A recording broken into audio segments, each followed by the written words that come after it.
hubungan Israel dengan pasukan Hizbullah tampak kian hari makin memanas. Terbaru Benny Gantz selaku pemimpin Partai Persatuan Nasional Israel sesumbar dengan mengatakan Israel bisa dengan mudah menghancurkan Hizbullah dalam beberapa hari saja. Berbicara pada konferensi Herzliya ke-21 di Universitas Reichman, Gantz mengatakan tantangan besar bagi Israel adalah mengembalikan penduduk wilayah selatan dan utara ke rumah mereka.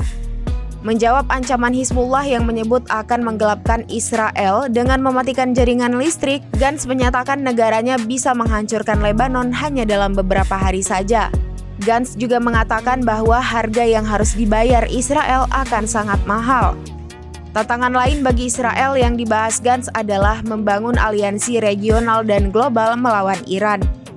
Ia menekankan bahwa Israel harus bekerja keras dengan Amerika Serikat untuk membangun pertahanan Israel dan bersiap menghadapi hari penghakiman untuk menghentikan senjata nuklir Iran. Tantangan ketiga yang ia catat adalah konflik jangka panjang dengan Hamas, termasuk perlunya rencana politik untuk mengganti manajemen kelompok itu di Gaza. Dia berusaha keras untuk mencapai kesepakatan penyanderaan bahkan dengan mengorbankan perang untuk saat ini.